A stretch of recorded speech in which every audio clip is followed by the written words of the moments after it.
All right, Stephen. So we talked a lot about home buyers and homeowners, and tell us about some estate planning issues that people come to you for, and some of the mistakes they make.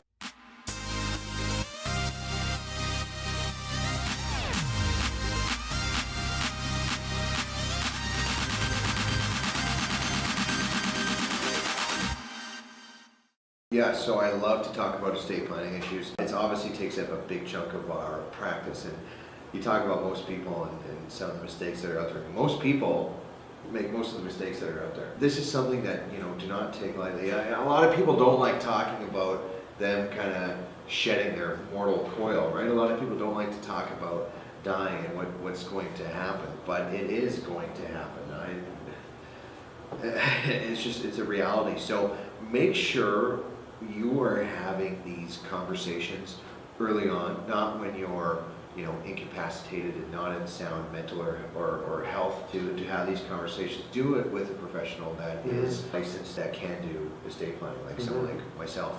A big thing in here is we're going to talk a little bit about, I'll tell you a story of a $5 million mistake. Wow. And, we're not talking peanuts here. So here we have an elderly couple. Husband has passed away. Everything rolled over to the spouse. They, early on, were smart enough to there's a few plots of land, and this is in somewhere in Vancouver. And back when you could this is probably the late 60s, early 70s, and we're looking at something here where, actually probably before the 70s and the mid 60s. You go out there and you buy it, and we're looking at, the cost to buy each plot and build a house on there, we're looking in the neighborhood of about $30,000. Okay. Fast forward to today, you have these plots of land, each one of them is worth like 1.25 right now. Now, the issue here is primary residence, where that person lives, that's fine. Anything, if it's your primary residence, you're not going to be taxed on your gains. You're going to be, well, if it goes, into probate, there'll be a small probate fee associated with it, but it's nowhere near the implication of capital gains tax. The capital gains tax, for you guys that aren't aware, is the tax on the gains that you have made from that asset. So original cost was $30,000. It's now worth $1.25 million. How it's calculated is 1.25 million minus $30,000, which is 1.22 million. Cut that in half. Half of that you keep, half of that is eligible for taxation. So say they were at the top marginal tax rate, and that actual half did go. The primary asset would roll through fine, but all the other asset, the second, third, fourth, all the house all the way to the end of the corner, is not a primary residence. It's eligible for capital gains. So what the government's going to come and just say, when you die, they're going to pretend the day before you died, you sold off all your assets at fair market value. They're going to tax you based on that. Wow. So exactly, right? And a lot of people don't realize how that works. That's why you want to be in constant communication with your accountant. And this is a time when you're doing estate planning to be talking to your accountant, kind of running out some projections of what your capital gains tax might be, and then sitting down with your financial advisor and estate planning guy, who should be one and the same, to kind of map out, okay, how are we going to offset that? Because what would happen is those 4 houses that aren't her primary residence are up for that tax. So they'll come in and say, all right, well, 1.25 million minus the 30,000 is 1.22 times by 4 or whatever. We're looking at just shy of $5 million. I think it's 4.8 million or something like that. Okay, that's fine. You can roll that over and you can say, oh, I want my children or my child or grandchildren or whoever is going to take these assets. Only problem is there's someone from the government saying, hey, you can take these assets, no problem, but do you mind cutting me a check for the capital gains here? So if you haven't provided them with enough cash and liquidity to take care of that, they will be forced to be sold off in order to pay off that capital gains. And really, after you kind of pay everything, the tax, the realtor, the whatever, another cost associated with it, legal fees, you're not really left with much. So if anything, you didn't actually have your children or your grandchildren inherit anything other than a big chore times 4. So the easiest way to offset that while you're alive is, a lot of people will say, or don't have a general understanding and say, oh, that's not for me when talking about something like life insurance. Why does life insurance exist? Why have these insurance companies been in business, in some cases, over a century, 125 years, some of them have been around. Some have been around longer than some of these banks. Is the easiest way to offset the capital gains tax at death is through the proceeds of life insurance. Life insurance will pay out a tax-free lump sum to your beneficiary, giving them liquidity at a time when it's needed the most.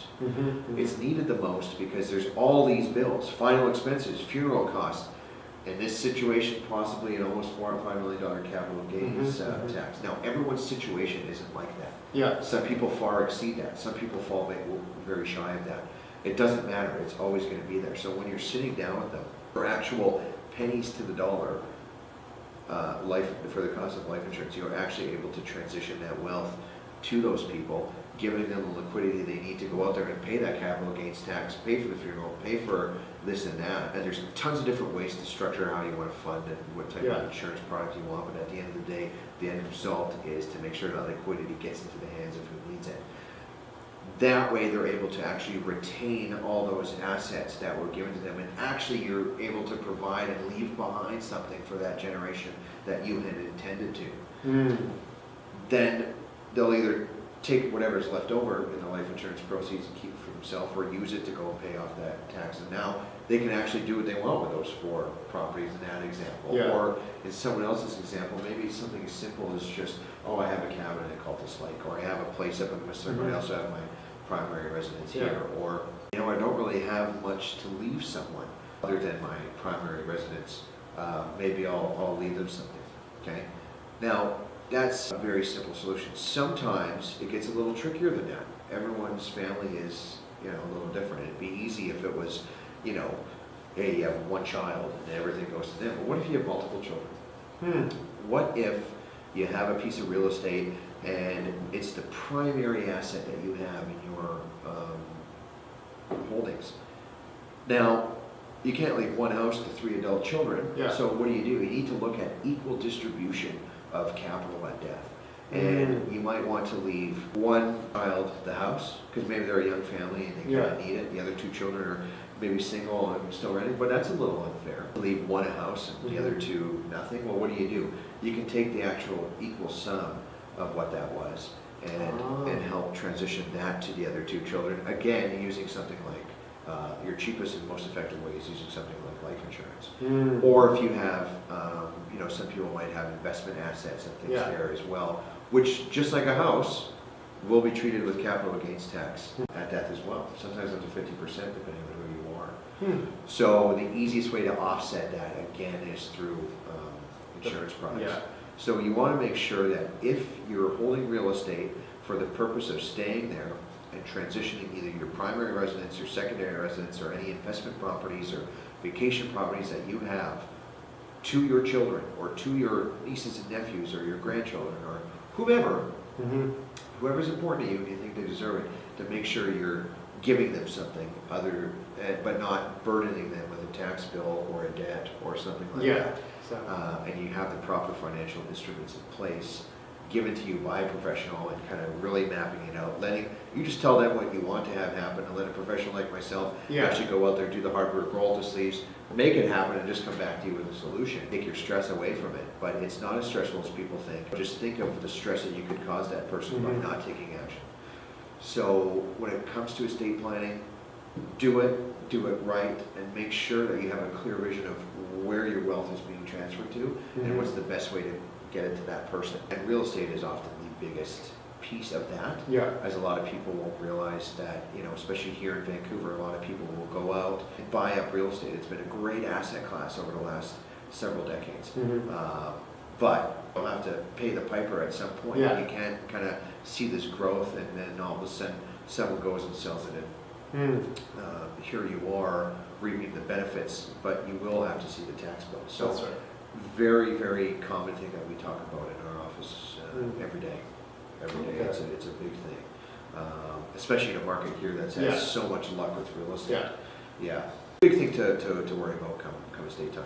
So go out there, get the help, have these conversations. They're not as scary as you think. I know a lot of people like to think about dying, but you know, it is at some point inevitable. So have the conversation and take care of those that you love. That's why you're leaving them this stuff anyway. make sure you do it right. Okay. Well, thanks for your time. Thanks for Thank you, coming Gary. over and sharing with us the financial planning perspective on real estate to all the homeowners and home buyers out there, Yep. and real estate investors out there. If you don't have a financial planner, I highly recommend Steven to check out Steven. The contact information will be below. And thanks for coming by. Thanks for having me, Gary. All right. Yes. Thanks guys for watching my video. Please subscribe and share with your friends. Email me if you have any more questions. Thank you.